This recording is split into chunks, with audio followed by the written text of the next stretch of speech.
Everyone thought Ike was a weak human, but he became the strongest magician in the demon army. Ike was such a powerful magician that he was promoted to the rank of commander, allowing him to lead his troops on the battlefield. His next mission was to conquer the impregnable fort of Arsenam. On the battlefield, humans and monsters fought fiercely, killing each other by the thousands to prove their superiority. Ike stood on a cliff, watching the massacre below. After a long struggle, the demon army finally managed to break through the main gate of the castle and enter. However, the humans did not give up and fought bravely, sacrificing their lives to defend their castle. Inside the castle, the human Lord Commander watched the battle from his window. He was safe inside the castle walls while the chaos unfolded outside. Suddenly, Ike decided to pay the Lord Commander a visit, wanting to stop the loss of so many lives. The commander turned around and immediately recognized Ike, as his tales were told everywhere. Ike introduced himself as the leader of the 7th Legion of the Demon King Army, known as the Immortal Brigade.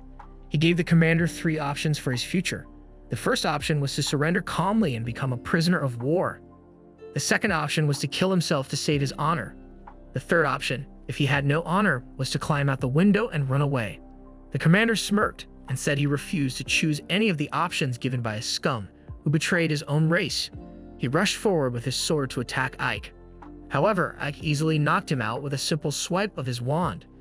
Just then, Ike's personal assistant, a pig, appeared and asked what should be done about the prisoners of war. Ike turned around and told Pig to heal the commander and anyone who surrendered without a fight. This surprised Pig and a mysterious woman watching through a crystal ball.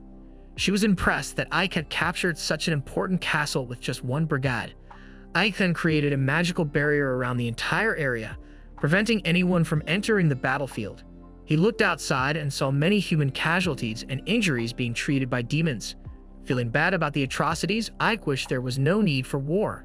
However, he had no choice but to continue fighting because he was actually a human wearing a demon mask.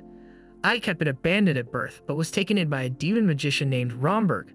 Romberg was an incredible magician and teacher who dreamed of a time when humans and demons could live together in peace. He taught Ike everything he knew about magic. Before Romberg died, he told Ike to always wear the mask and robe.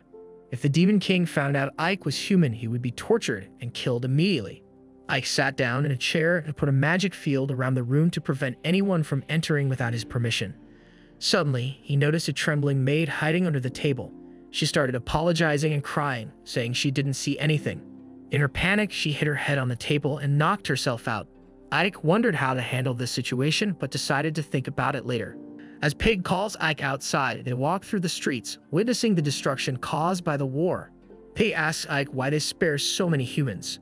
Ike replies that the current Demon King only cares about results, not how they are achieved. Pig argues that many demons think Ike is too lenient on humans and suggests it would be better to kill all the residents and set the streets on fire. Ike disagrees, explaining that they need humans to pay taxes because war is expensive. He adds that Arsenam is a trade city, so humans are needed to manage it. Pig struggles to understand when Ike suddenly stops as a group of humans approaches. Pig warns them to back off, but Ike tells them to speak. One of the residents asks how much more tax they will have to pay the demon army. To their surprise, Ike says the taxes will remain the same, which makes them happy. However, he warns them that if they try to oppose the army, they will be punished. While speaking, Ike suddenly disappears in a bright light, leaving Pig surprised. Ike finds himself in a dark dungeon and is immediately attacked by a giant monster. He dodges the blow and runs, shouting at a mysterious woman not to summon him like this. The demon keeps attacking, so he pulls out a wand and uses a special magic attack to kill it. Unfortunately, the scene is too dark to see clearly because the editors forgot to brighten it. The woman appears beside him and says that the last time she saw him, he was just a kid who used to hide behind Romberg. She notices that the golem was strong, showing Ike's growth and power. The woman, Saphiro, is Ike's superior and the only demon who knows his secret. She tells him not to worry about being summoned abruptly, saying it's more fun that way. Ike asks if he is there to report on the war efforts, but Saphiro says she already saw everything and that his execution was flawless. She tells Ike that the Demon King wants to meet him, which surprises him because a Demon King wouldn't usually meet a mere brigade leader. When Ike asks what the reason is, Saphiro explains that the king is interested in how he managed to take Arsenam in just a week. She then teleports them to the Demon King's castle, which impresses Ike with its size. As they approach the main gate guarded by demons, Ike asks Saikyou if he will be checked before entering. Saikyou replies that the Demon King is the most important person in their world, so everyone is checked. Ike feels nervous about revealing his identity, but the guards are impressed by his magic aura and allow them through, recognizing him as Romberg's grandson.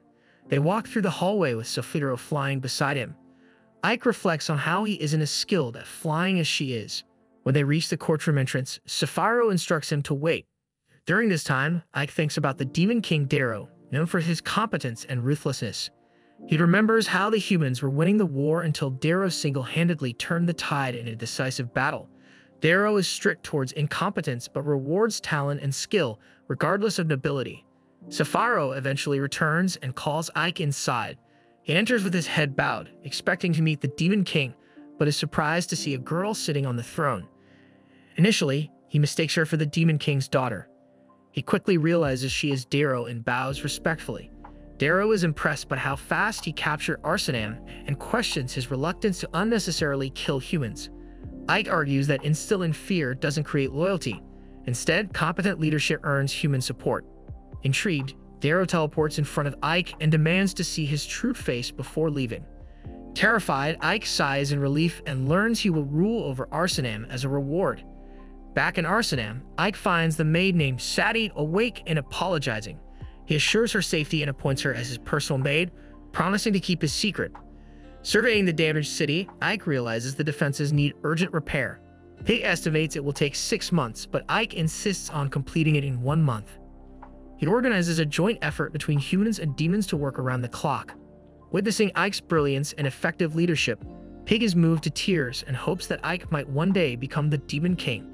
Sometime later, Ike received news from the Demon King that he needed to gather information about a potential alliance forming among the human kingdoms. In the recent battle, the demons faced a large human army that couldn't have come from just one kingdom. Sadie had grown comfortable with Ike, so he took her with him to a nearby kingdom for reconnaissance. While there, Sadie got distracted by a trickster, but Ike quickly exposed the scam. As they walked and enjoyed some fruit, Ike expressed to Sadie his belief that the humans were indeed uniting to form an alliance. Sadie seemed confused, so Ike explained that historically, when faced with a life-threatening threat like the Demon King, humans put aside their differences and joined forces from all kingdoms to fight against the demon army. According to Ike, this alliance has happened 3 times before in history. Each time, the alliance defeated the entire demon army and pushed them all the way back to their castle. Sadie asked if humans would win this time too, which confused Ike because he felt he should support humans. She replied that humans had never treated her well, they had enslaved her. If the demon army hadn't invaded, she would have been stuck like the other slave children in a cage forever.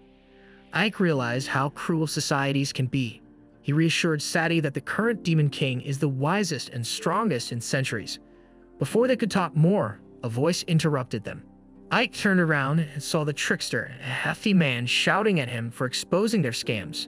Sadie told them that it was their fault for winning a scam, but the trickster got angry and said that Ike would have to pay for ruining their scheme. Ike became annoyed and quickly checked if anyone was around. Then he pulled out his magic wand and used ice magic to freeze the feet of the hefty man. The trickster was shocked to discover Ike's magical abilities. Before he could react, Ike conjured several icy spears and aimed them at the trickster, demanding an apology. The trickster thought Ike was bluffing and started insulting him, but Ike stabbed him in the arm with one of the spears to show he was serious. Afterward, Ike questioned the trickster about any information regarding the kingdom's affairs. Fearing for his life, the trickster confessed that the kingdoms had formed an alliance, but the kingdom of Rosaria was planning a surprise attack on the demons to gain an advantage and fame. Ike found this plausible and asked where the attack was planned. Surprisingly, the trickster knew all the details about the war plans and revealed that the city of Harem was the target due to its current weak defenses. With the information he needed, Ike and Sadie returned to their city to strategize for the upcoming defense. That evening, the army of Rosaria sent a battalion to invade the city of Harem. Before they could prepare their siege weapons, skeletons suddenly emerged from the ground. Their leader, Ali, ordered them to maintain formation, dismissing the skeletons as weak. Little did they know, they had walked into an ambush. Arrows rained down on them like a storm, while orcs emerged from the jungle, smashing into their ranks. Ali quickly realized they were caught in a trap that could devastate their entire battalion. she swiftly ordered her soldiers to form a retreat and ensure no one was left behind. Meanwhile, Ike and Piggy observed the unfolding chaos from the city walls. Lord Piggy commended Ike, acknowledging that without him, they would have fallen prey to the surprise attack. Before Ike could respond, however, an arrow struck him from behind, causing him to collapse unconscious to the ground. When Ike woke up, he found himself in bed with Saphiro, who explained that Piggy had called her to heal Ike after he was injured. She said that without her quick action, Ike might have died. Saphiro praised Ike for stopping the surprise attack, but mentioned that human casualties were very low again. She warned Ike that repeated minimal human losses might make the Demon Lord suspicious. Ike responded that his main goal was to create a world where both humans and demons could live together peacefully, just as Romberg had envisioned. She tells him to be careful and then disappears. Ike calls over Piggy and asks him to find out what happened to the commander of the human forces. Piggy explains that the commander was imprisoned by her senior officer, who accused her of dishonor for retreating from the battlefield. The next morning, Ike decides to go to the prison where she's held because he wants to meet her. However, he ends up being followed by Lilith, his subordinate, who he finds very irritating. He tells her to stay quiet or leave, but she sticks with him as they watch the few guards outside the prison. She asks if she should knock out the guards so he can enter, but Ike says he doesn't want to cause a scene right now. Before he can stop her, though, Lilith goes ahead and defeats the guards, insisting she didn't kill them, which Ike had hoped for. They enter the prison, which is larger than he expected, and he realizes it will take more time to find the commander. However, Lilith gets information from one of the guards by force, who reveals that the commander is on the top floor and even gives them the keys. As they headed towards the stairs, more guards noticed them and attacked. Lilith gave Ike the keys and told him to go ahead while she dealt with them. Ike moved onward, briefly looking back to see Lilith easily handling the guards before continuing. He reached the top floor and unlocked the cell, only to find it empty. As he entered, the commander attacked him from behind, but he narrowly dodged. She wielded a knife and attacked again, but he dodged again and then used his staff to knock her down. He allowed her to stand up, and she questioned if he had come to mock her or to kill her. Ike responded that he had only come to ask if she had sent an assassin to infiltrate Arsenal and kill him. The woman seemed surprised and asked if he was truly asking or just bluffing, which surprised Ike. Suddenly, the sound of guards rushing to the top floor distracted them. Taking advantage of Ike's distraction, she held a knife to his throat and demanded to know if he was a demon or a human. Ike was unsure what to do, debating whether to reveal his true identity or not. This wraps up the second episode of The Strongest Magician in the Demon Lord's Army Was a Human. If you enjoyed it, please hit the like button and don't forget to subscribe. Thank you for watching.